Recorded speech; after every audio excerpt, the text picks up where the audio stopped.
Como líder estudiantil era extremadamente sencillo, llano y sólido. Y además en las movilizaciones lo que más se demostraba en él era la consecuencia. Estaba siempre en primera fila. En primera fila no solo con el grito y la protesta, sino también frente a la represión. Más todavía, él se iba algunos pasos más adelante que el conjunto de la marcha.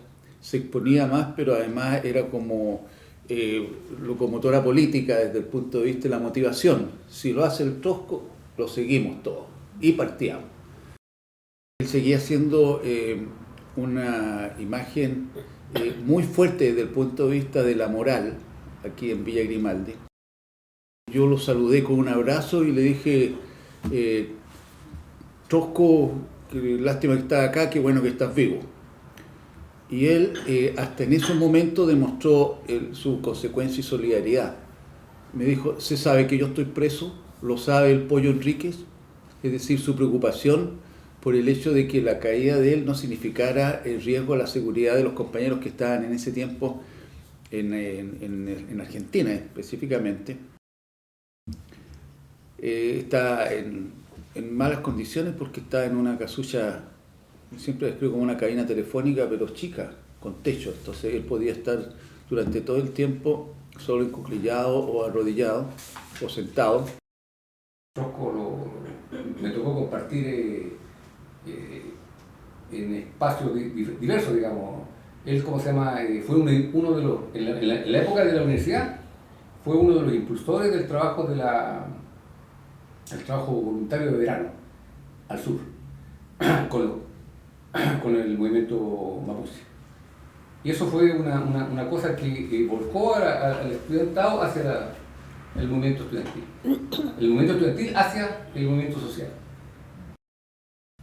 Y en ese sentido, el trabajo de, ¿cómo se llama?, de desarrollo del MIR en el sur de Chile, en la zona campesina, es fundamentalmente inspiración de los cabros de sociología, del Trotsko entre ellos, que vieron que el movimiento estudiantil tenía que volcarse hacia el movimiento social, los sectores más explosivos. El Trotsko después del 71 se va a trabajar a Antofagasta. Claro, yo también lo vi ahí. Y cuando estaba en Antofagasta fue organizado el MIR en Antofagasta y lo nombran a él encargado. Inicialmente era una política promovida por la dirección para, ¿cómo se llama?, para expandir la lucha, ¿cómo se llama?, revolucionaria en todos lados, con mayor fuerza, con mayor experiencia. Esa fue la lógica general de la dirección, digamos. Pero en el caso del Trotsko también había una inserción académica en la Universidad del Norte. Él hacía clases y él al mismo tiempo organizaba el partido en la región. Es decir, había un rol también de tipo social habitual.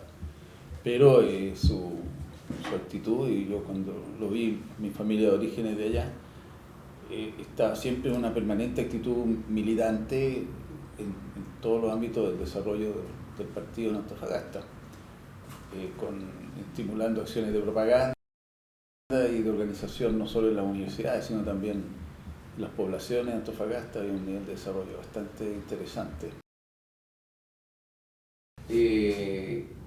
Hubo unos obreros de la construcción de Talcahuano que nos pidieron apoyo para una toma de fábrica, no de fábrica, de obra. Y me acuerdo que con el Vilavela conversamos y dijimos, bueno, ¿a qué milistas invitamos? Entonces hicimos un rasero y dentro de los cuales estaba el Trotsko.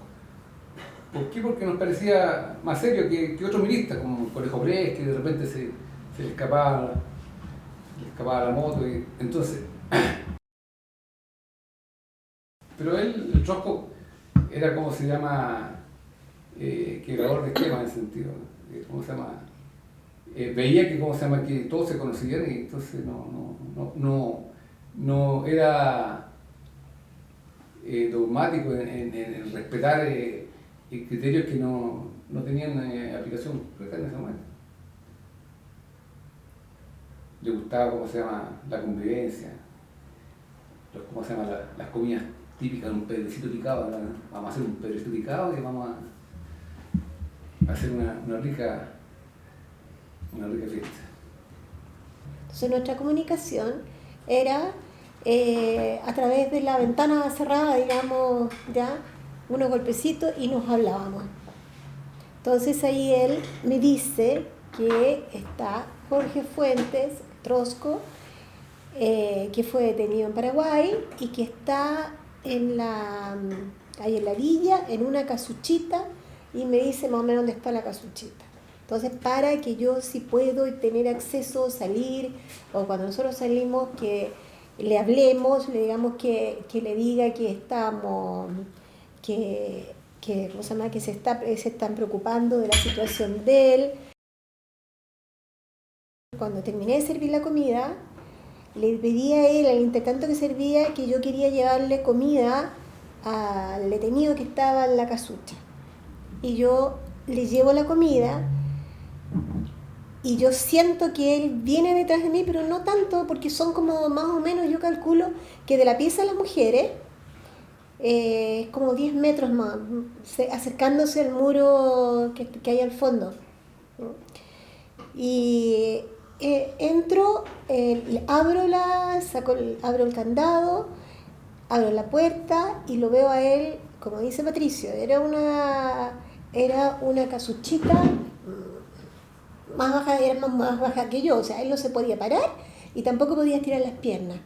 Y estaba encadenado ¿cómo se llama? De pie y de mano. Y rapado. Y él estaba en cuclillas y con las piernas cruzadas.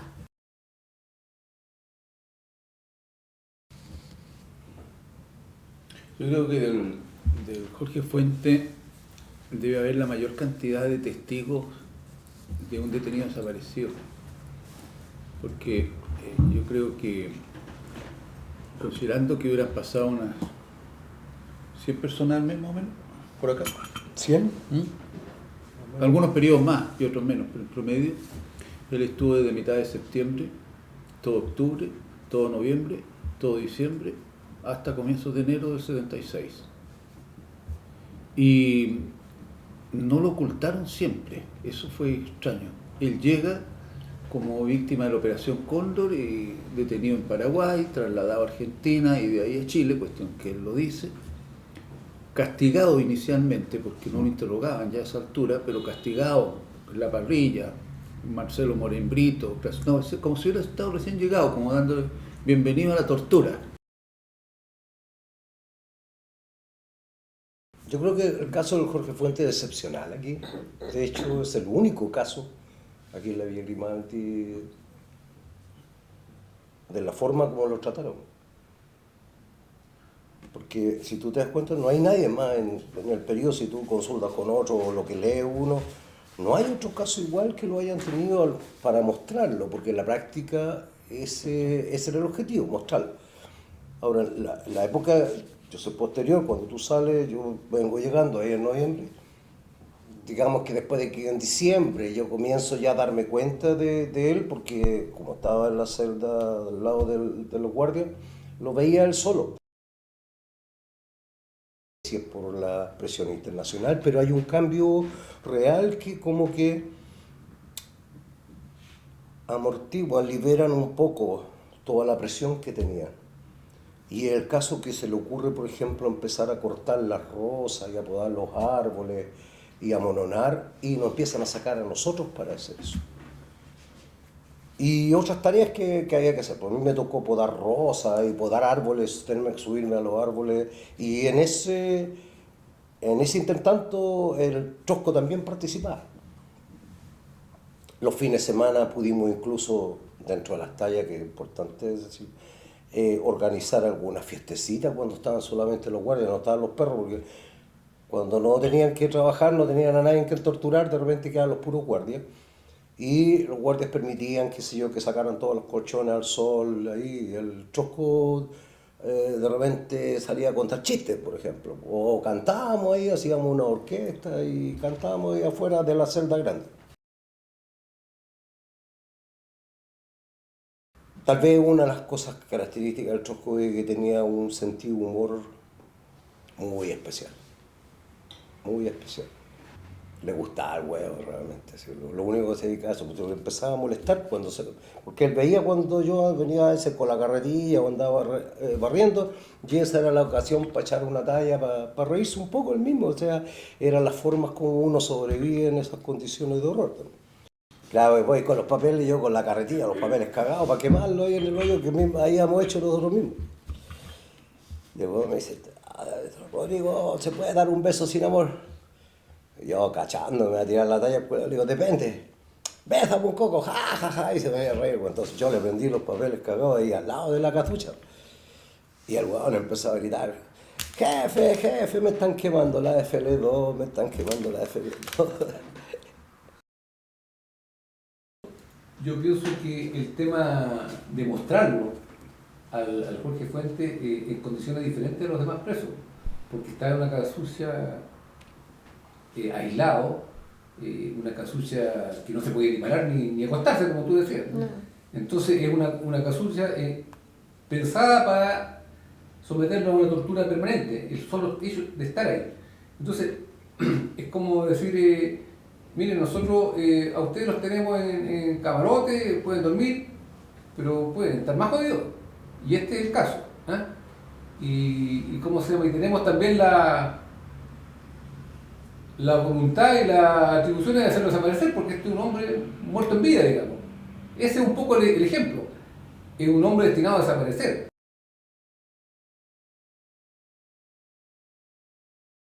Es importante relevar el carácter de víctima de la Operación Cóndor, porque es uno de los casos en los cuales nosotros supimos antes que llegara a Chile de que él había sido secuestrado en otro lugar.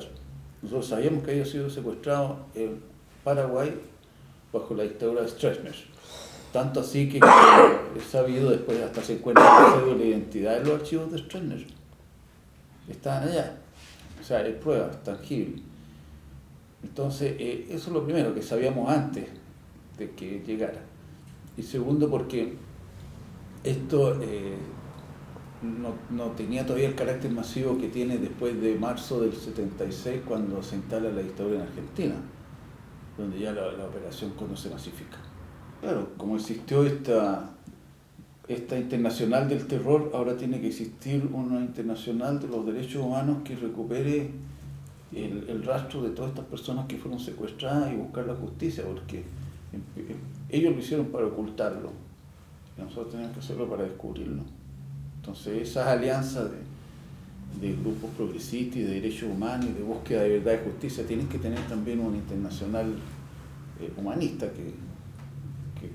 que busque la verdad y justicia que gritan las compañeras y compañeros en las calles también en nuestros países.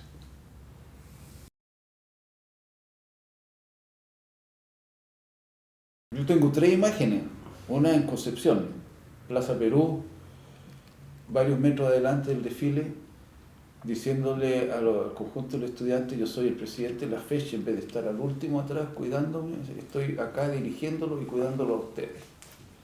O sea, el liderazgo en la calle.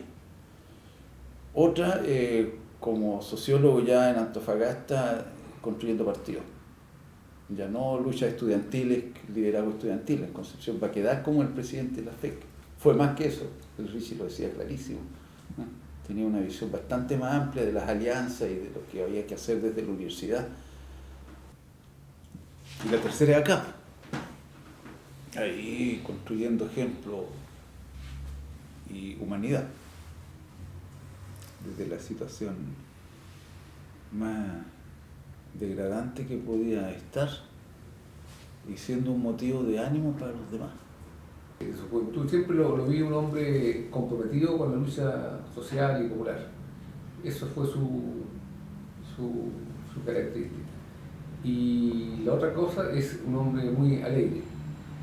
Dentro de esta cosa de la lucha, alegre y con un tremendo sentido de humor y de compromiso y solidaridad con la gente. Yo lo recuerdo como el guerrero que sabe que va a morir, porque él sabía que lo iban a matar. En todas las veces que conversamos, pero tampoco sabía yo que iba a salir vivo, eso está claro. Yo también pensaba que íbamos a correr tal vez la misma suerte en ese momento. pero que se la iba a jugar por disfrutar hasta el último momento de su vida, fueran las circunstancias que fueran. Y si había que hacer en estas condiciones íbamos a reír y llorar.